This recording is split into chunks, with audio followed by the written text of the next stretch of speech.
Olá, bom dia.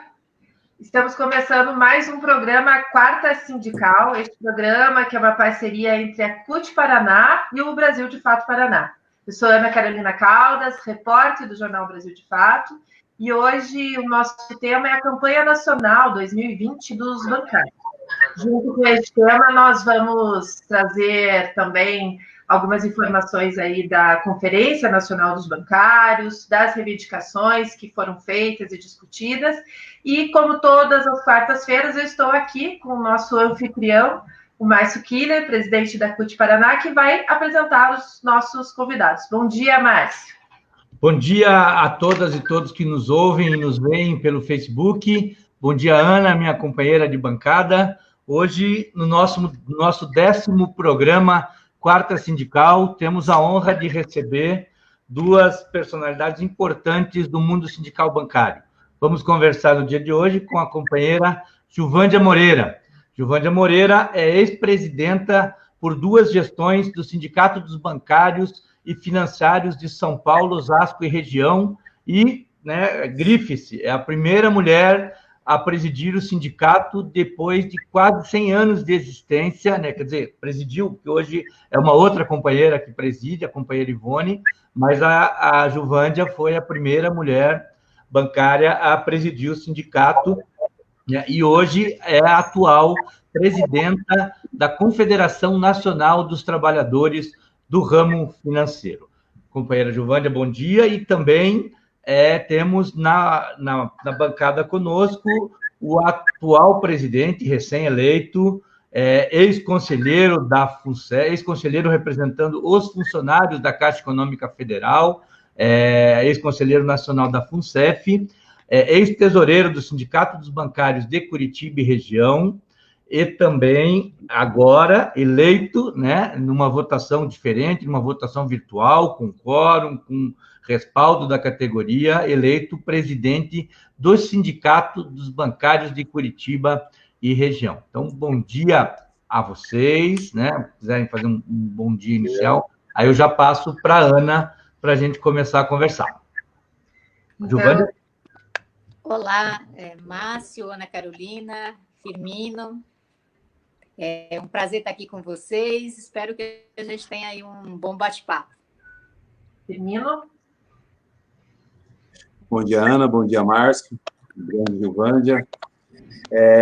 Bom dia a todos os trabalhadores e trabalhadoras desse país, que é representado aí pela nossa central, pela CUT e outras centrais também, que passam por esse momento difícil, desde a questão da pandemia, mas também de ataques a boa parte dos nossos direitos. Vamos aí fazer um bom diálogo, mais focado na questão da categoria bancária, mas que a gente vai poder também falar um pouquinho, além disso, dos riscos que a categoria bancária e trabalhadores em geral estão sofrendo nesse país nesse momento. Bom dia a todos, vamos lá. Bom dia, Firmino, bom dia, Gilvândia, bom dia a todos que já estão nos acompanhando. E a gente eu vou começar com uma primeira pergunta que fala de algo mais recente aí, da 22ª Conferência Nacional, que vocês realizaram nesse último fim de semana, com uma novidade, assim, já não é mais novidade nesse momento de pandemia, tantos eventos que a gente faz de forma virtual, mas parece que é uma novidade aí na história dos bancários. Então, eu queria pedir para a Gilvândia contar um pouquinho como foi todo esse processo de organizar uma conferência nacional, de forma virtual. Vocês aí nos bastidores estavam até contando, que como foi diferente fazer discussões tão importantes dentro de casa, Então, que você contasse como foi essa organização, qual foi o resultado, Porque me parece ser difícil, Como é difícil organizar uma conferência presencial e deve ser bem mais difícil manter, uma conferência virtual por 2 dias. Então, Gilvândia, eu queria que você contasse aí para a gente como foi esse processo de organização da conferência e como que você avalia, os resultados dela. Então, Ana, foi um processo bastante desafiador, Nós tivemos na conferência 635 delegados e delegadas que foram eleitos no Brasil inteiro, de 118 entidades sindicais, sindicatos, né, 10 federações participando da conferência, ajudando a organizar. Essa conferência, ela tem um processo todo de preparação anterior, que aí também foi o grande desafio, né? São 118 sindicatos que tinham que eleger na sua base esses delegados e delegadas. Cada sindicato tinha que fazer uma assembleia ou tinha que participar de uma conferência estadual ou regional, se ela for aberta. Então, tinha que divulgar, tinha que estimular esses bancários e bancárias a participarem dessas conferências estaduais e regionais. Então, isso todo foi um processo, porque tem sindicatos grandes que têm uma estrutura, que já tem grupos de WhatsApp, que as pessoas, né, que já trabalham com essa divulgação, mas tem sindicatos pequenos que, às vezes, nem site tem. Tinha um desafio numa pandemia, tendo que manter o distanciamento, sendo que uma grande parte da nossa categoria está em teletrabalho, está em casa, em torno de 60% dos bancários estão em casa, em teletrabalho. Então, imagina que o desafio vai ficando cada vez maior.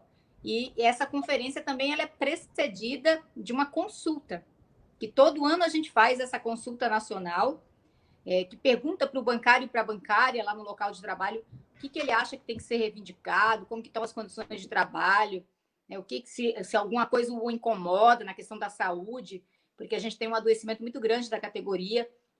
Então, a gente vai perguntando como é que ele vai participar da campanha, como que ele pretende participar, que meios que ele se informa. Ela é uma consulta bastante completa, né? Identifica o banco, identifica o sexo, se é feminino ou masculino, que está respondendo, se é sócio ou não do sindicato. Então, essa consulta, quase 30 mil bancários responderam à consulta em todo o Brasil.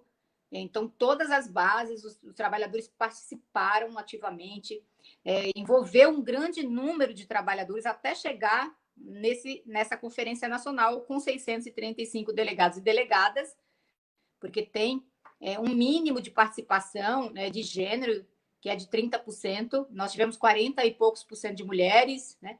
Então, a gente tem buscado sempre crescer a participação, porque a categoria ela é praticamente metade de homens e metade de mulheres, tem que estar representada nessa conferência. Então, tem toda uma preocupação e preparar uma abertura que fizesse um bom debate da conjuntura, porque, obviamente, a conjuntura interfere na campanha, em qualquer campanha. Então, a gente está na maior crise sanitária que a gente já viveu aqui, que a gente conhece, né? Tendo que manter o distanciamento, tendo uma série de cuidados de higienização, de proteção, como máscaras. Então, a gente tem os sindicatos bastante limitados, por um lado, e, por outro lado, um desafio de usar a tecnologia para mobilizar e organizar o maior número de pessoas, envolver o maior número de trabalhadores possível na campanha. Então, esse foi o grande esforço que a gente, né, na verdade, acho que teve uma grande vitória, porque a conferência, todo o processo lá nas bases foi feito, os bancários foram envolvidos, eles responderam a consulta e também responderam a pesquisa. Aqueles trabalhadores que estão em teletrabalho responderam uma pesquisa que a gente fez com mais de 10 mil bancários e bancárias em todo o Brasil, dos vários bancos, para a gente saber como que tá as condições de trabalho, como que ele está se sentindo em teletrabalho, quais são as dificuldades, quais as facilidades, se ele está gostando, se não está gostando.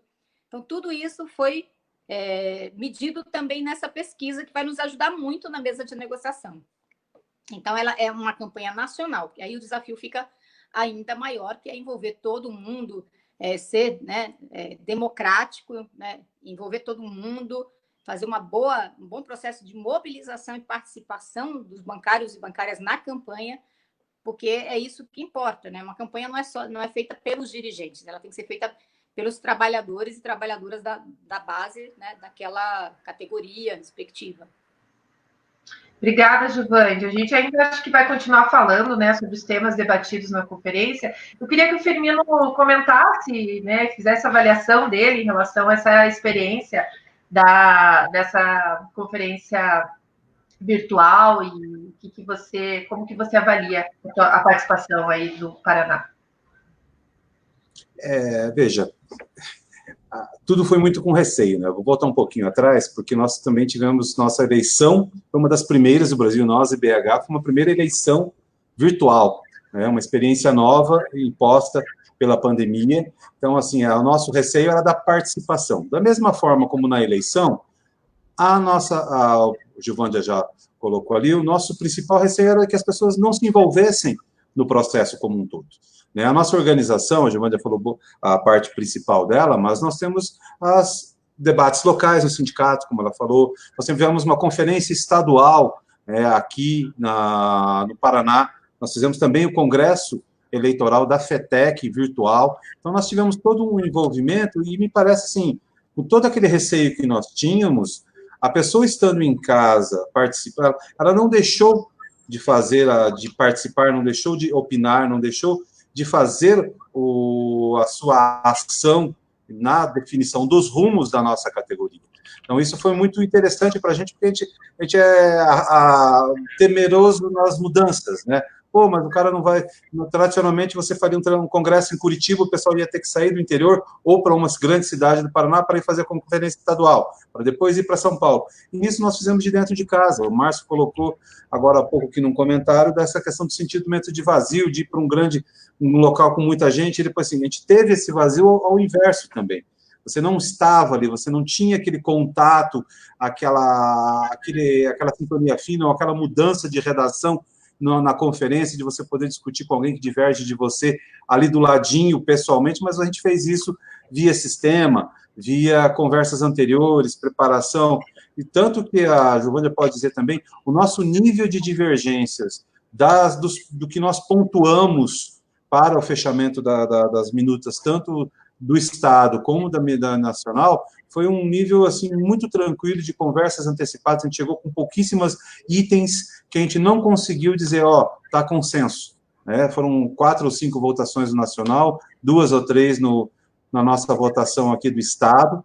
Então, assim, nós conseguimos construir um outro conceito nesse processo. O conceito é a gente fazer o processo de discussão antes, ou se no limite ir um pequeno detalhe, uma pequena coisa que a gente colocou em votação na conferência, não no todo, mas uma parte que não por concepção ou por questão política ideológica, uma coisa a gente teve que amarrar no finalzinho ali, mas grande parte desse processo houve consenso, avançou-se, construiu-se consensos que normalmente a gente talvez perdesse um pouco mais de tempo se fosse presencial, aquela discussão de disputa mesmo, de ponto de vista e tal, mas aqui a gente teve uma experiência muito interessante, no meu ponto de vista, muito válida, Acho que, assim, ela deu um outro patamar de organização para a classe trabalhadora, Eu hoje aqui participo de 2, 3 reuniões com o Brasil todo, com o comando, com colegas da Caixa de outros locais do país, que você pode fazer assim do Nordeste ao Sul, em poucos minutos você sai de uma e entra em outra, coisa que anteriormente a gente tinha toda aquela questão de estrutura, de logística, de pegar um avião, de guardar 1 ou 2 dias para uma discussão de comando nacional em São Paulo, uma discussão específica de um determinado banco em Brasília, no Nordeste, ou seja, a gente tinha toda uma logística, e hoje agilizou em muito o nosso processo de debate, o nosso processo de construção de consenso, de avanço e ganho de tempo na nossa organização da classe trabalhadora.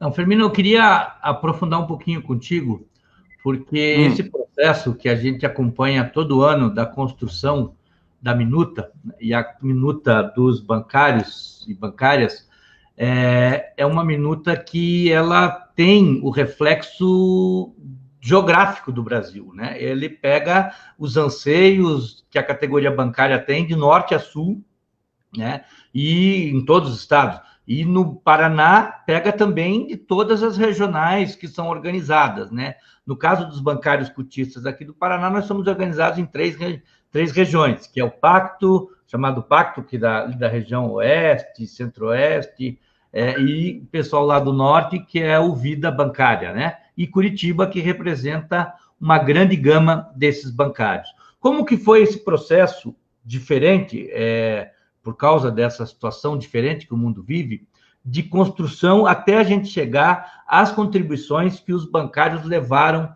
do Paraná para a construção da minuta? Como que foi lá a pesquisa? Como que foi as conferências regionais? Quais dificuldades operacionais que tiveram?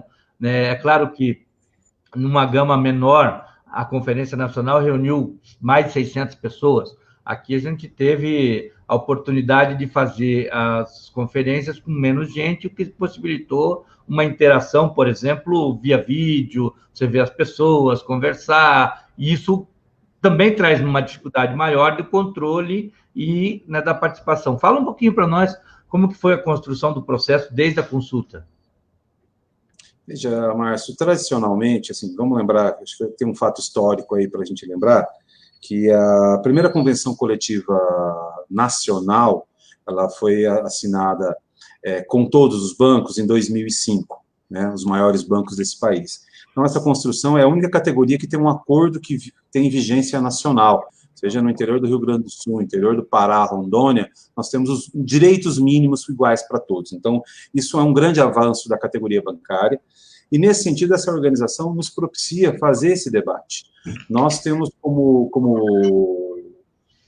princípio a participação do bancário. Né? Seria talvez muito mais tranquilo, vamos apresentar uma proposta lá, presidente de sindicatos. Não, eu acho que isso não dá o senso de pertencimento ao bancário. Mas de 25 mil bancários que nós temos aí aproximadamente no estado do Paraná, 200 e poucos participaram, mas esses 200 e poucos que participaram da conferência estadual trouxeram dos seus locais de trabalho, dos seus departamentos, das suas agências, o sentimento de outras pessoas que não tinham a possibilidade de estar presente naquela conferência estadual, onde a gente balizou, trouxe o anseio, teve o debate no seu sindicato de base, para vir para uma conferência da nossa federação, da FETEC, Federação dos Trabalhadores e Empresas de Crédito do Paraná, né, a FETEC-CUT, para fazer a construção da nossa minuta. Tirando daqui os nossos anseios e as nossas prioridades, nós levamos para o nacional. E, assim, com tranquilidade, foram pouquíssimos os pontos de divergência, o que tem entre um estado e outro. Muito mais para você fazer um arremate de redação para essa construção. Os anseios estão muito próximos, né, do que a categoria vislumbra como necessidade. A permanência de alguns itens, como o aumento real que a gente vem construindo ao longo dos últimos anos, a manutenção de uma PLR justa, igualitária, o mais igualitária possível, a construção de uma condição de trabalho. Nós, tirando um pouco, batendo a carteira da Gilvândia com relação a esse momento, nós conseguimos, na primeira semana de pandemia, colocar quase 200 mil bancários em home office em casa. Hoje, 60% da categoria, como a Gilvândia já colocou, está em home office. Então, essa organização nos propicia ter a participação do bancário. Né? Você ter 11 mil pessoas que estão em home office, quase 11 mil pessoas, respondendo uma pesquisa científica sobre essa relação de trabalho em casa, de como vai se dar, para a gente balizar os nossos debates, é algo fantástico. Né? Ter essas pessoas participando do nosso processo de decisão, seja aqui, saindo como delegado da Conferência Estadual, como delegado para a Conferência Nacional, para defender os pontos de vista que o Paraná tirou, como os outros estados também, nessa mesma organização tiraram, Rio Grande do Sul, Rondônia, Brasília, São Paulo, Rio, construíram as suas prioridades e, em conjunto, depois, tirando a minuta que finalizou no sábado passado, no final da tarde, finalizando uma proposta única, uma minuta única, que será entregue aí em breve, essa semana, a Gilvândia deve falar a data na sequência, para esse processo, para iniciar o processo negocial com os banqueiros, né, com os representantes dos bancos. Nós temos uma dificuldade, Márcio, já fugindo um pouco do assunto, que a gente tentou buscar com a FENABAN e não conseguiu, e também houve até um reconhecimento no Congresso da necessidade do instrumento da ultratividade, que na sequência foi vetado pelo presidente, né? Então, nós não temos esse instrumento de ultratividade. O que é a ultratividade? É manter o acordo coletivo válido até você celebrar uma nova convenção coletiva. Nós tivemos essa dificuldade que nos impôs aí adotar um calendário mais corrido. Nós aí, em praticamente 5 semanas, nós tivemos encontro de bancos, conferências locais, regionais e a Conferência Nacional. Em 5 semanas, a gente conseguiu condensar todo esse debate, construir uma minuta para que a gente possa, ainda essa semana, em julho, né, sendo que nossa convenção coletiva tem a prazo de validade dela até 31 de agosto, para que a gente possa abrir e a gente possa efetivamente buscar um processo de negociação com os bancos até 31 de agosto, para que a gente não tenha aí nenhum direito nosso colocado em risco. Eu acho que essa construção nos permitiu todo este processo. Tá certo. Ana? Eu pensei que você ia dar uma chamada aí para o povo compartilhar. Deixa eu, então, dar uma chamada. Você que está nos vendo, hoje é o nosso 14º sindical. Ainda bem que estamos crescendo, estamos consolidando esse programa. Então, eu queria ver e pedir a você que nos vê e nos ouve que compartilhe esse programa para que a gente possa levar os temas do mundo do trabalho cada vez mais próximo das trabalhadoras e trabalhadores que estão em home office, que estão nessa nova situação. Compartilhe e nos ajudem através do Facebook da CUT Paraná e também do site do Facebook do Brasil de Fato Paraná. Devolvo a palavra para a Ana. Valeu, Márcio. Queria pedir, então, para a Juvândia, para a gente entrar a respeito ainda da conferência. A gente falou aqui sobre a organização da conferência, estrutura, problemas, facilidades, mas eu queria, Juvândia, se você puder, destacar os temas mais importantes, mais espinhosos, que vocês debateram na conferência, né, que talvez tenha a ver aí com o cenário da pandemia. Então, se você pudesse destacar os mais importantes, como isso foi discutido, e que provavelmente vai se refletir aí nas minutas que serão encaminhadas. Juvândia. Certo, Ana. Então, como eu falei, um dos temas foi a conjuntura, porque toda conjuntura interfere numa campanha, positivamente ou negativamente, né, ajudando ou atrapalhando. Se a inflação é alta, se a inflação é baixa, se tem o desemprego alto, se o desemprego é baixo, se é um governo que te atende, que dialoga com o movimento sindical, se é um governo que não dialoga com o movimento sindical. Então, a gente debateu a conjuntura. E nesse debate foi uma participação especial, né? Na abertura, a gente teve o presidente Lula fazendo esse debate de conjuntura com a gente, o governador Flávio Dino, do Maranhão, o Guilherme Boulos, do MTST, e o Fernando Haddad, do Partido dos Trabalhadores, fazendo esse debate de conjuntura conosco. Então, foi realmente uma grande abertura, como que eles estavam vendo o Brasil nessa pandemia, comparando com o mundo, como que eles veem a saída para essa crise econômica que a pandemia traz, né? Não só a pandemia, porque a gente já vivia numa crise econômica, o governo Bolsonaro, o PIB do ano passado é um PIBinho, né? A gente já estava com desemprego alto, só agravou nessa pandemia, com a perspectiva de recessão, né, de queda do PIB entre 5% até 11%, a quem fale nisso. E, portanto, com o aumento do desemprego, a gente já vê nas ruas esse aumento dessa miséria, né, das pessoas vivendo nas ruas. Isso interfere numa campanha. A gente está fazendo uma campanha num momento muito difícil, num governo de extrema-direita, um governo conservador, um governo que adotou uma necropolítica, política da morte, porque esse governo não cuidou das pessoas. Esse governo atendeu, no começo de março, a reivindicação dos bancos. Ele protegeu os bancos, liberou compulsório para os bancos, 1,2 trilhões de reais em liquidez. Mas até agora as pequenas e microempresas estão com dificuldade, não conseguem acesso ao crédito, não conseguem acesso à ajuda financeira. Nos outros países do mundo, mesmo os governos de direita têm praticaram uma política de intervenção do Estado, porque o Estado é importante, a gente vê a importância do Estado, e os bancários definiram, inclusive, uma resolução sobre conjuntura. O Fora Bolsonaro está na nossa resolução, porque a gente entende que o Bolsonaro, para a população brasileira, tem sido um péssimo governo, ataca as empresas públicas. A gente tem aí os bancos públicos, a Caixa Econômica Federal, e com uma série de empresas, de setores dentro da Caixa que eles querem fatiar e entregar. É como se fosse um carro, aí você vai lá e tira os pneus. Ou seja, como é que o carro vai funcionar sem os pneus, né? Então, a conjuntura interfere porque a defesa dos bancos públicos é um tema importante na nossa campanha. A defesa dos empregos é um tema importante na nossa campanha, um desemprego tão grande. A defesa dos empregos tem uma relevância. A gente está vendo aí, a gente conseguiu na mesa de negociação esse ano o compromisso de não demissão, e alguns bancos começaram a demitir. O Santander, por exemplo, o banco estrangeiro, que vem aqui no Brasil, o maior lucro dele no mundo é aqui no Brasil.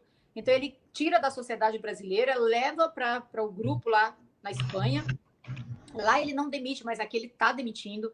Então, inclusive, a gente tirou que nós vamos trabalhar, lutar contra essas demissões, lutar para garantir os empregos, aumento real nos salários, participação nos lucros, todos são temas importantes da campanha, e a saúde dos trabalhadores, né? E o teletrabalho, que aí ganhou um destaque muito grande nessa campanha. O teletrabalho é um tema novo, relativamente novo, porque não tinha essa quantidade de pessoas em teletrabalho.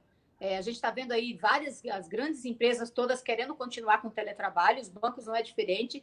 Os bancos economizaram com o teletrabalho, apesar do Santander achar que a benesse que o teletrabalho para o trabalhador, e que ele vai ter que dar um pedacinho do salário dele, um pouco dos direitos dele, para ele ter o direito de ficar em teletrabalho, que a gente não aceita de jeito nenhum.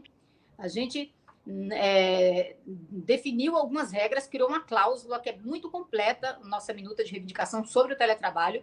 Como eu disse, foi a partir de uma consulta, de uma pesquisa, de um estudo, não só aqui da situação dos bancários e bancárias, que é muito importante, mas também da situação da legislação no mundo, a legislação portuguesa, que hoje é uma das mais avançadas no teletrabalho.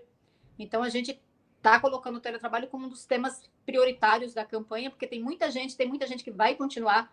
Os bancos estão achando que vão economizar, já estão economizando e querem que as pessoas continuem em teletrabalho. Os bancários, a gente percebeu que eles também querem continuar, mas tem uma série de problemas que a gente precisa negociar para não agravar mais os problemas de saúde da categoria, não invadir a vida privada das pessoas, não acabar gerando mais... Deixa eu aproveitar a tua linha... Deixa eu aproveitar a tua linha de raciocínio e pedir para você, assim, a tônica que você construiu, acho que foi perfeita a tua descrição aí. Esse momento de teletrabalho, a gente compreende porque é um momento que é necessário que as pessoas estejam isoladas, mas a gente entende ele como temporário e que a questão do home office, né, do teletrabalho, precisa ser regulamentada. Eu acho que a convenção apontou para isso. Mas eu queria que você, para além disso, dissesse para nós, e depois o Firmino comentasse, qual é a importância hoje da campanha nacional unificada dos bancários? Porque nós temos mesas únicas que constroem temas únicos, etc., e em determinados momentos, principalmente nos governos democráticos e populares, né, que a gente conseguiu alguns avanços, alguns achavam que não, a mesa única já tinha dado para a bola. Isso mudou? Qual que é essa percepção e qual que é? E eu acredito, né, eu como bancário, militante, acho que a mesa única é fundamental e é importante, mas acho que é sempre bom destacar um pouco essa questão. Queria que você falasse um pouco sobre isso. É bacana você falar o que é mesa, a gente explicar o que é mesa única. Quem é bancário entende perfeitamente, né? Talvez a Ana está se perguntando o que é isso, negócio de mesa única. Talvez já conheça, porque está no meio sindical ali, né? Mas, bom, o que acontece? Nós temos vários bancos na categoria, são em torno de 150, por aí, né? No sistema financeiro. Porém, a gente tem uma única convenção coletiva nacional. Ela é a base para todos os bancos. E a partir dessa convenção, você pode melhorar, você pode pegar algum assunto ali, regrar, diferenciado, porque ele tem uma especificidade, às vezes, naquele banco. Mas é isso, aí você tem os acordos específicos. Até 2003, eu acho que é importante, o Firmino está aqui, o Firmino é da Caixa, ele pode falar melhor, inclusive, do que eu, porque, né, ele viveu na pele aquilo. Até 2003, por exemplo, os empregados da Caixa não tinham participação nos lucros e resultados, porque eles não estavam na mesa única. Então, os bancos públicos não estavam na mesa única, né? Eles tinham uma negociação à parte. A convenção coletiva não valia para eles, entendeu? Eles tinham um acordo coletivo nacional. Então, o que aconteceu? Na época do Fernando Henrique, por exemplo, eles ficaram com reajuste zero, em muitos anos de reajuste zero. Quando a categoria tinha aumento, eles, às vezes, não tinham. Estavam com reajuste zero porque nós não tínhamos força, o governo que atacou muitas empresas estatais, que queria... A agenda da privatização foi forte no Fernando Henrique, e a gente teve muitas dificuldades, teve que fazer acordo muitas vezes no tribunal, entendeu? Então, a gente teve muitas dificuldades. Então, quando o Lula se elegeu, uma das reivindicações nossas para o presidente Lula foi: queremos a mesa única de negociação. Então, quando unificou, aí o ticket do pessoal da Caixa aumentou, aí eles passaram a ter participação nos lucros e resultados, que a categoria tem desde 95, na convenção coletiva. Então, tem muita coisa que foi melhorando e agregando depois da mesa única. Então, hoje, todo mundo defende a mesa única. Imagina, é você fazer campanha sozinho, um banco fazer campanha sozinho, ou fazer junto numa mesa nacional que está o Brasil inteiro, de norte a sul do país, debatendo o mesmo assunto, fazendo as mesmas lutas. Então, é claro que a mesa única é uma das reivindicações da categoria, é uma bandeira. E se algum banco quiser sair da mesa, vai se arrepender, porque vai ter muita briga, entendeu? Vai ter muita briga. Nós fizemos já duas vezes, a gente fecha um acordo de 2 anos. O último que nós fechamos foi em 2018, valeu até esse ano. E foi super importante ter fechado esse acordo de 2 anos.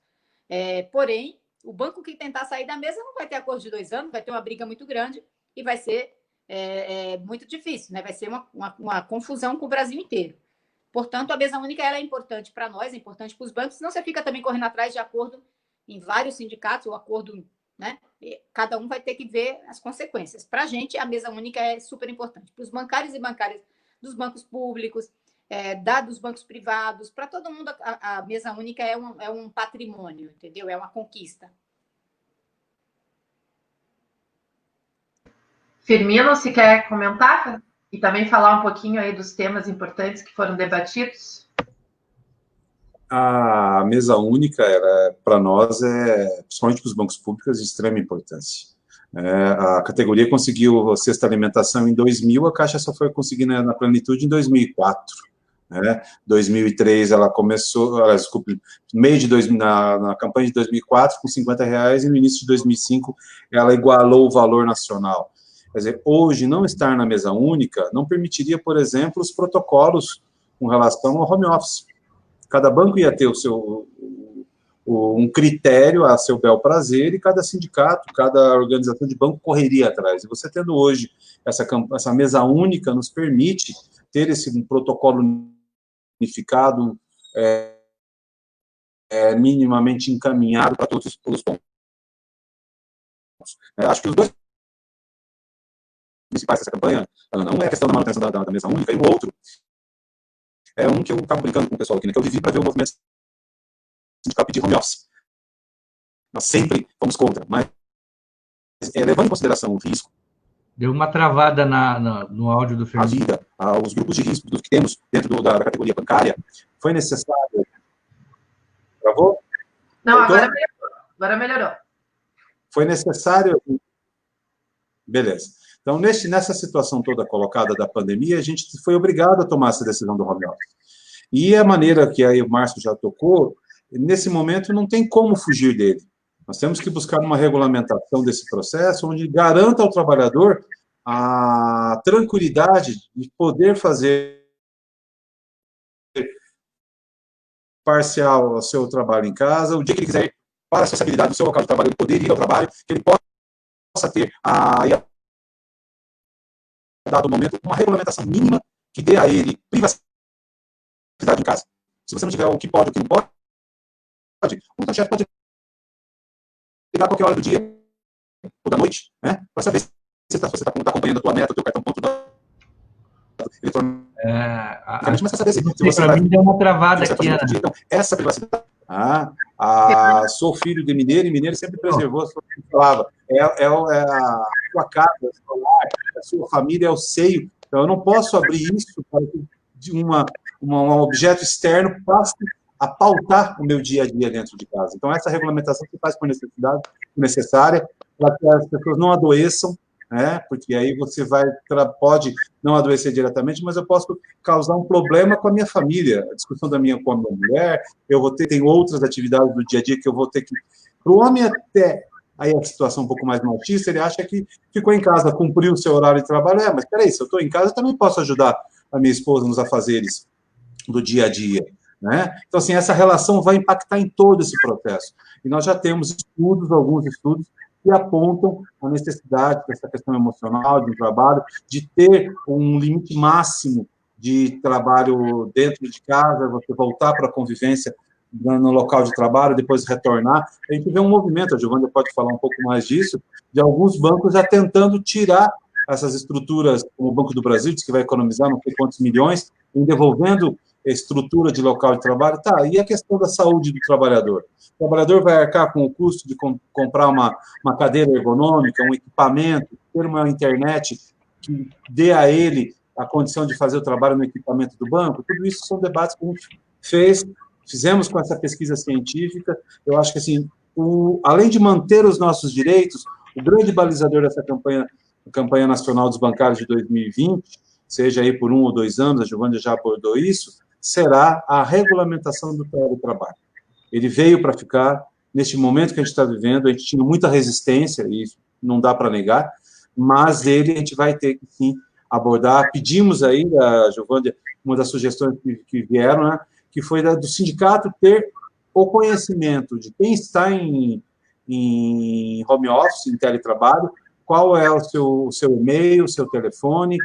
Dentro do equipamento do banco, a gente pediu a possibilidade de reuniões, e não quinzenais, mensais, com esses trabalhadores, porque a gente precisa saber quem é o trabalhador que está em home office, em teletrabalho, de que forma ele está atuando, quais são os problemas que ele tem, que a nossa representação também é dele. A gente deixa de representar ele dentro de um espaço do banco, mas continuamos representando ele nessa relação de emprego, que é aí o capital-trabalho, entre o banco e o trabalhador, levando o seu instrumento de ganha-pão, que é o seu trabalho frente a isso, né? É isso. Obrigada, Firmino. Eu vou, antes de passar a palavra para o Márcio, para a gente chegando aí ao nosso terceiro bloco de conversa, nós acho que vamos bater o recorde hoje de comentários e de participação. Tem muita gente aqui comentando, participando, então eu vou fazer a leitura de alguns comentários aqui para vocês. O Ivan Pinheiro diz: bom dia, prezados. Trabalhadores dos Correios estão em campanha salarial sobre muitos ataques aos direitos e garantias, já com indicativo de greve nacional a partir de 4 de agosto. Odila Raizel fala: bom dia, camaradas. Júlio César Dias: parabéns à CUT Paraná pela organização desse importante debate para os bancários do Paraná. José Altair diz: só a luta nos garante.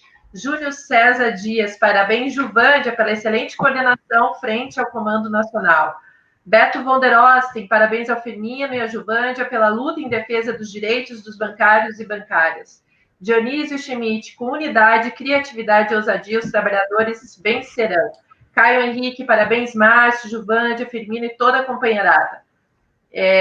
Fred Vasconcelos: vamos ver a Giovândia aqui no nosso Brasil de Fato Paraná. O Fred, que é o editor do Brasil de Fato Paraná. E pergunta também como está a situação, o Fred pergunta como está a situação de atendimento nas agências neste momento de pandemia. Aí eu acho que se der para vocês comentarem no terceiro bloco, vamos lá, mas o Beto von der Osten fala: a categoria bancária é a única que tem essa formação singular, a minuta de reivindicação é feita a partir de pesquisa, debate, conferências regionais e conferência nacional. E ainda ele acrescenta: o formato virtual acrescentou participação. 42 mil pessoas acessaram a conferência pelos canais da Contrap. Depois eu volto com mais comentários, porque tem bastante hoje. Então, eu vou passar para o Márcio, e aí, junto da pergunta do Márcio, se vocês puderem comentar algumas perguntas que foram feitas nos comentários. Márcio. Eu queria entrar em alguns temas que, para nós, bancários e bancárias, são muito caros, mas também refletem muito no conjunto da classe trabalhadora, que é essa discussão da reforma tributária, né? Como a gente pode trabalhar no sentido de buscar uma reforma tributária que combata a fome e a miséria e não que concentre mais a renda. E também queria que você, principalmente a Giovândia, e eu acho que o Firmino, aqui com a Curitiba e região, como é que anda essa questão do assédio moral dentro dos bancos em época de pandemia? Tem como visualizar? Como está o nível de denúncias? O que tem acontecido nesse processo, né?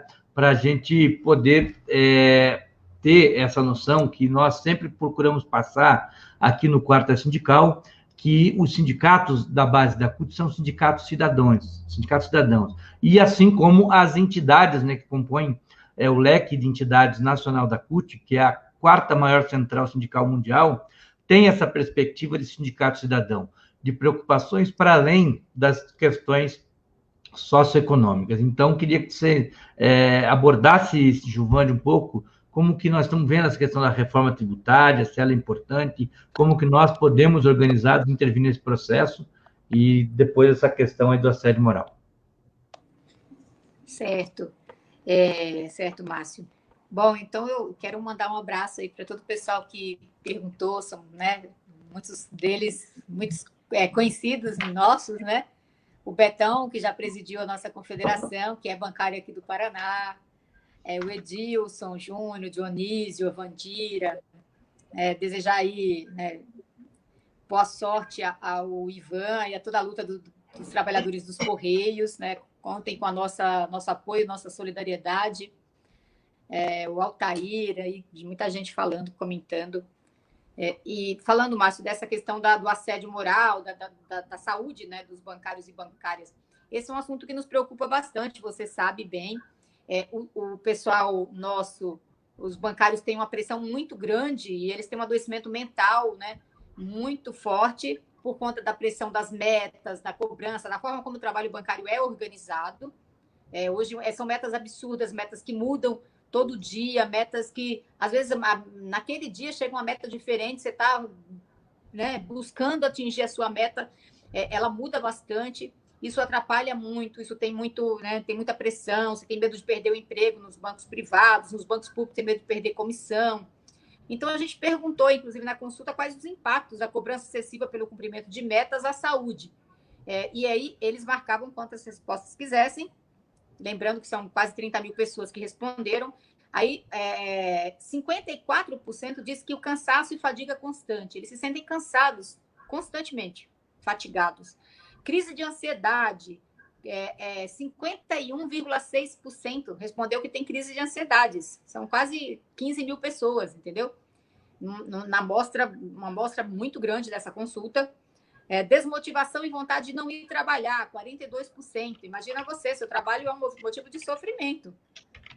Dificuldade de dormir, mesmo aos finais de semana, 39%. Gente, dormir é a coisa mais preciosa que tem, é o sono, para toda a saúde mental e física. Então, você tem aí 39% dos respondentes dizendo que tem dificuldade de dormir. Medo de estourar, de perder a cabeça, 25%. Crises constantes de dor de cabeça, 24%. Então, veja, é uma preocupação muito grande a saúde do trabalhador para a gente. É uma preocupação muito grande. Você tem uma categoria que tem um adoecimento mental, né, um transtorno mental, né, muito forte, além das lesões por esforços repetitivos. Mas essas doenças, o estresse, a depressão, a síndrome do pânico, são doenças que já superam as tendinites, né, aquelas doenças osteomusculares que são comuns também na nossa categoria. E na pandemia, a tendência é que você junte as duas coisas, né? Você tem que ficar muito no computador, muito no celular, no teletrabalho, e você continua com as metas fortes, porque uma das brigas nossas na mesa de negociação foi para combater essas metas. Imagina o Brasil vivendo uma crise sanitária dessa, as pessoas sem dinheiro, o isolamento social, as atividades paradas, e você tendo que vender capitalização, seguro, abrir conta, fazer toda essa, né, a cobrança do dia a dia como se fosse um dia normal de vida. Então, isso também foi uma preocupação, e é uma preocupação grande nossa. Está colocada na ordem do dia a negociação da saúde, e como uma prioridade, né, total. Mas os bancários não podem olhar só para si, assim como os trabalhadores que estão fazendo campanha não podem olhar só para o próprio umbigo ou olhar só para a sua reivindicação salarial, de saúde, porque isso não muda a sua vida. Muda a sua vida você mudar o seu país, mudar a sua cidade, mudar seu estado. Então, a gente tirou uma resolução também que a gente tem que olhar para a conjuntura. Como eu disse, né? Nós debatemos, né, Márcio, teve uma mesa sobre reforma tributária, política tributária, como acabar com a miséria, distribuindo renda. Né? E hoje você tem uma carga tributária extremamente pesada em cima de quem ganha menos. Os trabalhadores pagam mais impostos do que os ricos, que pagam muito pouco imposto, do que as pessoas que ganham mais, que têm grandes fortunas, entendeu? Então, a gente paga muito mais imposto, é retido na fonte. O trabalhador vai lá comprar, você ganha um salário mínimo, você vai no mercado, você vai comprar alimentos, vai comprar, né, fazer sua compra de mercado, você está pagando imposto. O rico vai fazer a compra dele, está pagando imposto. Então, você tem uma carga tributária maior do que ele. Normalmente, você tem uma carga tributária de 12 e poucos por cento, já os mais ricos têm uma carga tributária de 6%. Você já viu vários estudos mostrando que a carga tributária dos pobres, dos trabalhadores, é muito maior no Brasil. E a gente tem que fazer justiça tributária. Só que a reforma tributária que esse governo vai mandar não vai ser a reforma tributária que a gente defende.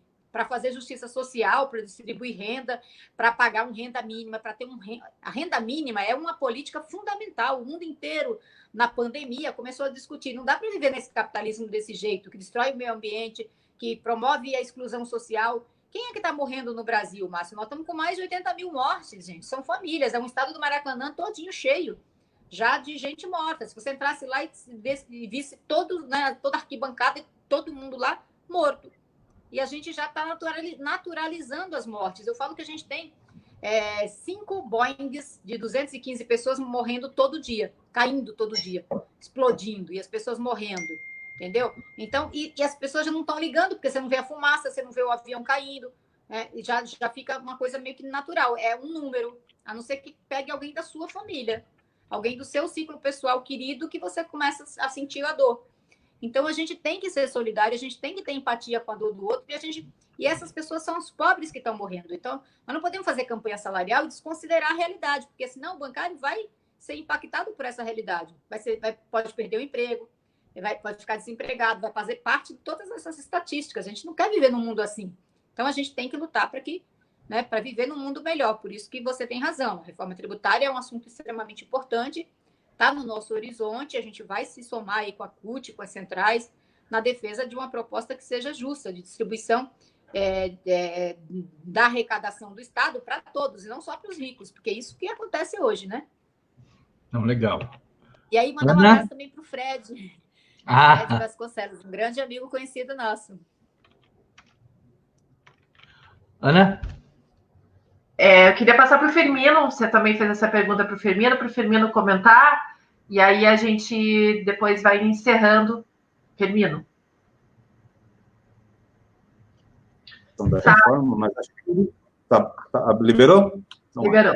Eu acho que, assim, o principal ponto neste momento da discussão seria tributar as grandes fortunas, né? Que a Giovana falou, a classe rica, a elite ou a classe média desse país, média alta, ela paga um pouquíssimo imposto, proporcionalmente ao que o trabalhador paga, na outra ponta. Então, assim, tributar as grandes fortunas nesse momento seria uma forma de você recolher recursos para fazer a ação da renda mínima. E a renda mínima não é só importante para o trabalhador, é importante para o capitalismo, como a gente falou aí. Hoje, as pequenas empresas estão fechando, estão demitindo, que não é uma realidade ainda do nosso setor de forma muito gritante, mas em vários setores. Hoje a gente recebeu aí a informação da Renault fechando um turno, 700 e poucos trabalhadores sendo demitidos por conta da redução de produção. Então, toda essa questão da mudança tributária tem que ser reavaliado, tá? Porque quem paga mais, quem ganha mais, tem que contribuir mais com a questão do Estado. Está nesse sentido, socializar a manutenção do Estado, de políticas públicas e políticas gerais, saúde, educação. Aí, lembrando também a questão da manutenção, da aprovação do Fundeb, algo permanente e tal, são políticas públicas que são necessárias e precisa de recursos para isso. Mas a minha situação que eu queria abordar um pouco mais agora é a questão da situação do assédio moral. Nós temos hoje 2 categorias colocadas. Que o pessoal que está em home office sofre um tipo de assédio, de produção de produtos, que tem que vender, que tem que fazer para o cumprimento de metas de trabalho, venda de produtos e tudo mais. E, do outro lado, eu tenho aquele trabalhador que está na unidade de ponta, se expondo ao risco do contágio, que também está tendo que cumprir metas. Quero pegar um exemplo da Caixa. A Caixa ficou sozinha responsável para atender o pagamento desse auxílio emergencial, o renda mínima. Tá? A Caixa chegou a passar a atender 100 milhões de pessoas, algo próximo a 50% da população brasileira. E a pressão sobre esses trabalhadores, a qual eles não têm todo o domínio do processo, a tal da análise, que todo mundo procurando, a tal da análise, né? Que estava lá, porque sempre estava lá dando em análise o seu pedido, depende de um outro departamento do governo, que é o tratamento de dados. Então, assim, toda essa pressão, tivemos, infelizmente, agressões físicas, verbais, a colegas trabalhadores lá na frente, que estão em risco, colocando em risco a sua saúde para poder atender, mesmo com todos os protocolos que a gente conquistou em negociação com os banqueiros, mas estão em risco. Nível de contaminação dos bancários, tivemos uma homenagem a vários que acabaram perdendo a vida na nossa conferência nacional, né? Pessoas que estavam na linha de frente, atuando. Então, você tem o risco o medo de se contaminar, você tem a cobrança para vender produtos e a pressão popular para você entregar aquilo que o momento a pessoa precisa. Os R$600, é pouco? Não. Para algumas pessoas é a subsistência do mês. É poder colocar a conta em dia, poder comprar comida. Então, assim, o papel hoje que está colocado para os bancos, para o sistema financeiro, ele fica ali entre o essencial e o não essencial, mas ele coloca um papel de intermediação desse processo como um todo. Então, esse assédio está muito pesado, não deveria, Giovânia já colocou aqui, nós tentamos afastar essa questão durante a pandemia de cobrança de metas, mas os bancos não estão nem aí, eles querem sim ter sua margem de lucro. E aí, dentro do capitalismo, seja com crise ou seja sem crise, quem lucra é o sistema financeiro. Esse é um também que vai ter que fazer a sua parte, vai ter que contribuir com a sua parte dentro da reforma tributária. O sistema financeiro hoje foi beneficiado por esse sistema que nós temos hoje de priorizar não a vida, mas as empresas e as grandes e o capital. Eu estou colocando o quê? Eu joguei para os bancos de início 1,3 bilhão para 200 milhões que eles pudessem financiar as pequenas empresas. Pouquíssimas empresas que receberam esse recurso. Então, assim, eles foram beneficiados com uma linha de crédito que não está sendo repassado. Quem está sofrendo na ponta é o trabalhador e a trabalhadora brasileira, que está perdendo, seja ela cozinheira, seja ele office boy, seja ele mecânico, ele está fechando a sua empresa, o seu patrão fechando a empresa, botando esse cara em casa, ou pior, com as MPs, permitindo que ele faça a suspensão de contrato de trabalho com redução de benefícios, para que ele mantenha um mínimo de vínculo, sem recolhimento de fundo de garantia, sem recolhimento de uma série de coisas, perca a capacidade de poder sonhar com a sua aposentadoria completa lá na frente. Então, assim, esse momento é de extrema para o trabalhador de ataque aos seus direitos, a redução, enquanto que o capital continua sendo preservado por política do governo. Não é uma política que leve em consideração a vida.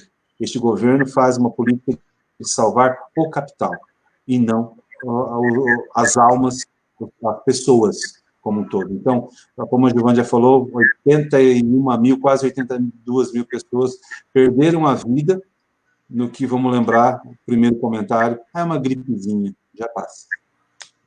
Obrigada, Firmino. Antes de passar para o nosso encerramento... Só um comentário. Amanhã, dia 23, terá o Dia Nacional de Luta de Defesa da Caixa Econômica, que mexeu com a Caixa, mexeu com o Brasil, que é uma das poucas empresas, aliás, a única empresa do ramo financeiro que é 100% público. O Banco do Brasil também é público, mas tem um percentual de acionistas já, mas a defesa da Caixa. Então, amanhã a gente deve ter com Twitter, mídias, todas possíveis nas redes sociais, de defesa da Caixa, da não privatização nesse momento, né, da não entrega do patrimônio público. Vamos lembrar que as últimas semanas o governo entregou uma carteira de que valia 3 bilhões de reais do Banco do Brasil ao BTG Pactual pelos módicos 10%, 300 milhões de reais, uma carteira que valia 3 bilhões, né? Foi a entrega do patrimônio, que não é deste governo, é do brasileiro, é um patrimônio nacional. Então, a gente tem aí amanhã esse Dia Nacional de Lutas, mexeu com a Caixa, mexeu com o Brasil. Obrigado. Pessoal, eu vou passar já para as considerações finais de vocês, mas eu queria repetir duas perguntas que foram feitas por quem está nos acompanhando, e aí, se cada um de vocês puder responder, uma delas é de gente que não está acompanhando o cotidiano de vocês, para entender como é que tem sido o atendimento nas agências bancárias, talvez o Firmino puder responder, e a outra, que foi feita pelo Nelson, como se negocia a questão do home office. Então, nessas duas perguntas, eu já peço para que vocês façam as considerações finais, quiserem aí também inserir mais algum tema que não foi debatido. Então, vou passar primeiro para a Giovânia e depois para o Firmino. Márcio, você está sem som. Só me permita, antes de você passar, eu acho que é isso mesmo, nós já estamos batendo quase o teto de 1 hora, geralmente o nosso programa dura um pouco menos, mas não tem problema, a nossa conversa é isso mesmo, a gente quer saber, quer ficar por dentro. Então, só nas considerações finais, gostaria de pedir para a Giovânia quais são os passos até a gente dar o pontapé inicial na campanha, que já deu-se pela conferência, mas com a entrega da minuta. Se você puder passar para nós aqui e para os bancários do Paraná, um mini calendário para saber como é que se dá aí, a partir da conferência, a entrega da minuta. Eu acho que é um pouco isso, só para fechar. Certo. Bom, começando aqui pela pergunta do Márcio, né? A gente está. O Firmino falou do dia amanhã, Dia Nacional de Luta da Caixa. Não é da Caixa, é do povo brasileiro, na verdade. Na defesa da Caixa é de interesse de todos nós. Então, dia 23 é uma data que tem 2 eventos importantes. Um é o Dia Nacional de Luta, mexeu com a Caixa, mexeu com o Brasil. Gente, o governo quer entregar as loterias. A gestão das lotéricas é feita hoje pela Caixa. A Caixa teve um lucro nas loterias de acho que em torno de 5 bilhões, que foi no primeiro trimestre, 3 meses. 1,5 bilhão, mais ou menos, vai para programas sociais, destinação social. Ou seja, para quem está estudando, tem o FIES, tem o dedo das loterias, da Caixa, desses valores que... uma parte desses valores é destinado para o FIES, outra parte é destinada para infraestrutura, para saneamento, para políticas públicas importantes para o povo brasileiro. Se a gente entrega essa gestão na mão de empresas privadas, elas só vão pensar em lucro, gente. Elas não vão pensar em distribuir esse lucro para programas, para destinação social. Então, a gente vai tirar uma coisa que é lucrativa, que é a história dos pneus do carro. Você vai tirar o pneu do carro e deixar o carro sem pneu. Ele não vai andar. Então, assim, desmontar a Caixa é desmontar um instrumento de política pública para o Brasil e para o brasileiro. Então, mexeu com a Caixa, mexeu com o Brasil. Amanhã eu peço a todos que estão nos assistindo, usem a hashtag, vai lá no seu Instagram, vai lá no seu Twitter, use a hashtag, peça para o familiar, para todo mundo também ajudar nessa campanha. E a segunda coisa importante que vai acontecer amanhã, nesse calendário, é a entrega da minuta. A gente já fez a minuta, preparou bonitinho o debate. Agora nós vamos entregar para os bancos. Então, amanhã tem, com a FENABAN e a FEBRABAN, a entrega dessa pauta de reivindicação. E depois começa o processo de negociação. Aí tem todas as dificuldades que vocês conhecem no processo de negociação. Imagina negociar com o banco. O banco quer ganhar.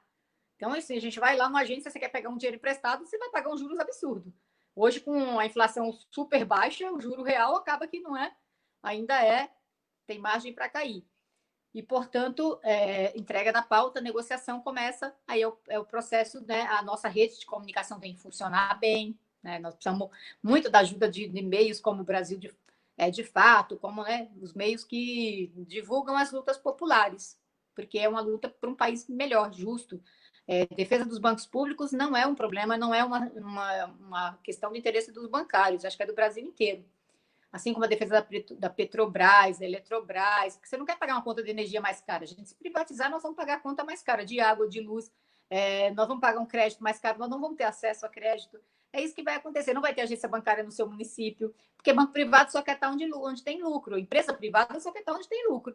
Então, portanto, o Estado é super importante. A gente viu aí o SUS, os hospitais públicos, o atendimento público, né? A ciência, investir na ciência pública para que a gente tenha vacina, para que a gente tenha como oferecer para todo mundo os serviços que só vai ser oferecido para os ricos se for privatizado tudo. Então, assim, e vai ser uma disputa importante que a gente vai fazer daqui para frente, né? Qual é a solução para a crise é uma disputa importante. Aí perguntaram aí como é que faz com home office. Tem que negociar, gente. Tem que negociar para garantir o quê? Olha, eu tenho que ter um móvel, uma cadeira adequada, que tem ergonomia, tem que ter uma mesa com tamanho adequado. O bancário, o trabalhador vai comprar com o dinheiro dele? De jeito nenhum. A empresa tem que pagar, ela está economizando quando você sai. Ela economiza a conta de luz, ela economiza em segurança, ela economiza em vários meios. A internet, você que vai pagar a sua internet para trabalhar para a empresa e para banco, que é lucrativo para caramba, de jeito nenhum. Então, tem que negociar para ter o ressarcimento da internet, tem que ter o espaço que é seu. Então, a gente viu, por exemplo, na pesquisa do teletrabalho, que um pouco de metade dos que responderam tem filhos em casa, na idade escolar. Você tem que ter tempo para cuidar dos filhos também. Agora, as escolas fechadas, e mesmo que você tenha que levar o filho à escola, então tem que ter um respeito à vida privada, tem que garantir as condições de saúde, de trabalho, a remuneração adequada, manter todos os direitos. e ainda ter os ressarcimentos dos custos. Então, a gente tem que negociar exatamente para garantir isso, para garantir a privacidade. Você não pode... Às vezes, a gente está percebendo aqui na pandemia que tem banco que fala o seguinte, amanhã você entra de manhã, no outro dia ele fala, não, agora você vai entrar à tarde. Fica mudando o teu horário, você não tem vida privada, né? Não tem programação, então tudo isso pesa muito e a negociação tem que acontecer exatamente para garantir que o trabalhador tenha respeitado todos esses direitos e essas condições de trabalho. Eu acho que é isso. E eu aproveito aqui para me despedir e agradecer muito, né, a oportunidade de estar aqui com vocês, com a Ana, com o Márcio, com o Firmino, que Firmino faz parte do Comando Nacional dos Bancários, das bancárias, junto comigo. E, enfim, estamos juntos aí sempre, né, nas lutas, né, da classe trabalhadora. Obrigada, Juvândia. Vou passar, então, para as considerações finais do Firmino. Se o Firmino conseguir dar uma resposta aí sobre como vem sendo feito o atendimento nas agências agora, nesse momento. Firmino. Está sem som. Está fechado ainda, né? Abriu, liberou agora. O atendimento nas agências, a gente conseguiu fazer um acordo, um processo aqui em Curitiba, judicial, inicialmente, inclusive, de ter um mínimo nas agências de 30% da equipe, né, com revezamento. Infelizmente, na Caixa, a gente tem tido mais dificuldade nesse revezamento, muita gente dentro do grupo de risco, não podendo estar na agência, estando trabalhando em home office. Então, temos aí equipes que estão desde o começo da pandemia, a mesma equipe, mesmo a gente fazendo gestão junto à superintendência, mesmo a gente fazendo gestão junto às regionais, para que troque de outras unidades, que faça o rodízio de pessoas, para que garanta que todos tenham um mínimo. Então, assim, nós temos algumas equipes bastante extenuadas. Nós definimos aí, junto com os bancos, o atendimento das 8 às 14, ele deveria ser, pelo acordo que era apontado, somente o essencial.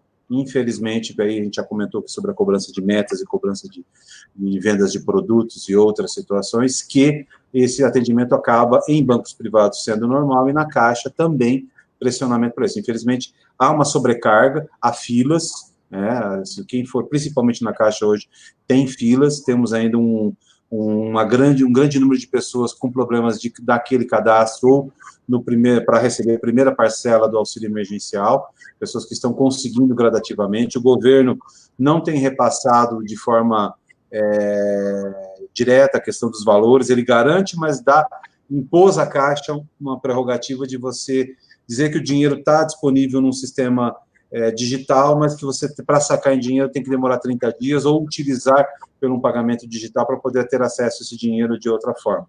Então, realmente, o governo, a Caixa é um braço do governo, ela depende dos repasses de recursos, então o atendimento na Caixa, ele não diria que estaria precário, mas ele tem ainda grande dificuldade de ser feito. Eu acho que é um debate que a gente tem diário, a gente tem reclamações de todos os bancos, mas na Caixa, eu diria com tranquilidade, é o pior local para o trabalhador no momento hoje, para a gente tem que estar constantemente agindo, atuando, e aí dentro de protocolos de casos de suspeita de Covid, dentro do atendimento das filas enormes que estão tendo em algumas unidades ainda.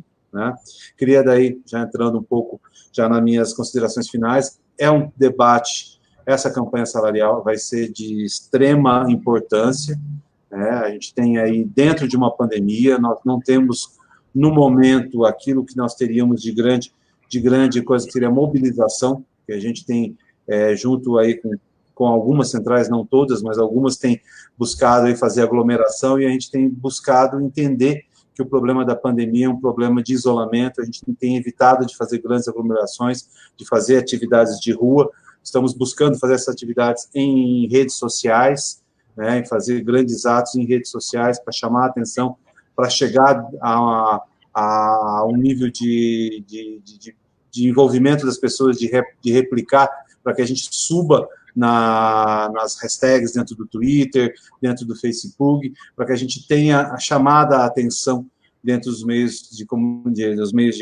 sociais para a importância da nossa causa. Então, eu queria agradecer essa oportunidade aí ao Márcio, ao Brasil de Fato, à Ana, um abraço a Juvândia aí, que nós vamos ter aí uma queda de braço realmente grande, porque nós teremos que buscar mobilizar, apontar para o banqueiro que nós temos condições de fazer a mobilização tradicional, de parar as atividades do banco, mas sem promover a questão de aglomeração das pessoas. A gente tem que buscar um modelo diferente, um modelo onde a gente possa garantir os direitos, manter e avançar, porque esse ano, como a gente já colocou aqui, para nós contratar, regulamentar, não é a importância de contratar, mas de regulamentar o teletrabalho e a home office para nós vai ser de extrema importância para que o trabalhador tenha condições de se sentir representado e de ter ali um local de trabalho, as condições dignas de trabalho também em casa. Giovândia já elencou, eu trouxe algumas outras aqui.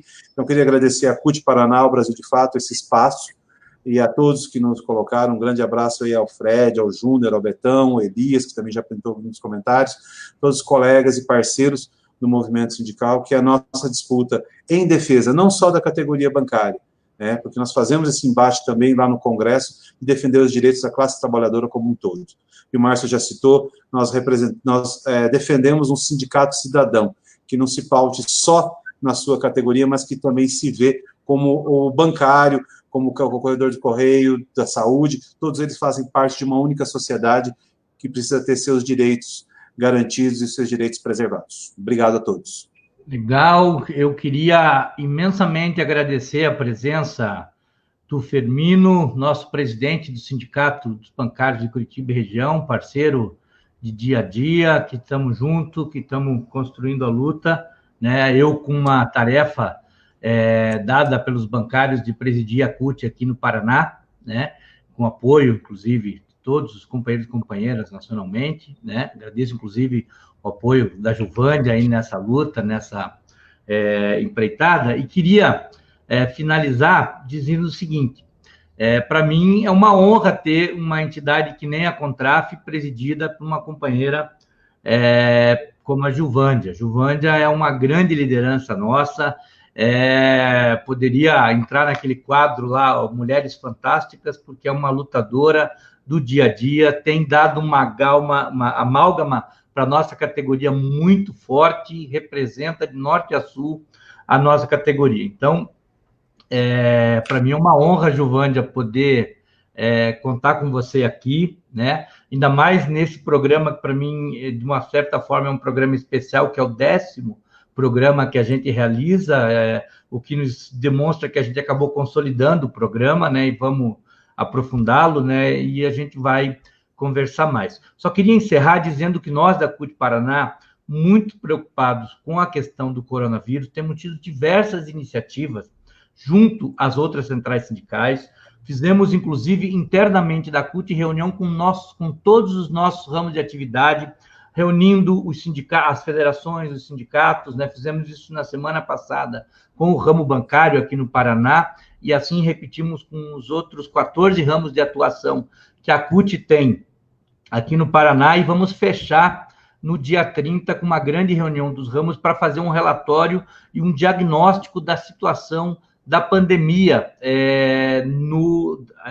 na classe trabalhadora do Paraná, em especial no ramo cutista, para contribuir aí, para dar argumentação, dar condições para que os nossos dirigentes, nas negociações com a Secretaria de Saúde, com as prefeituras, com a própria Secretaria de Saúde do Estado e com o governo do Estado do Paraná, que está em dívida conosco, que falou que ia criar um comitê de crise envolvendo as centrais sindicais e ainda não criou, e fica aqui o apelo para que esse comitê seja criado, porque ao final da pandemia, o legado das mortes, infelizmente, vai ficar para o Executivo, mas nós temos compromisso altruísta da classe trabalhadora de que nós precisamos sair juntos dessa crise, precisamos ter alternativa que preservem a vida das trabalhadoras e trabalhadores, além dos seus direitos, porque não adianta nada você manter o trabalhador em casa sem dignidade. Então, queria agradecer a você, Giovândia, a você, Firmino, por dedicarem um pouco do tempo para a gente poder dialogar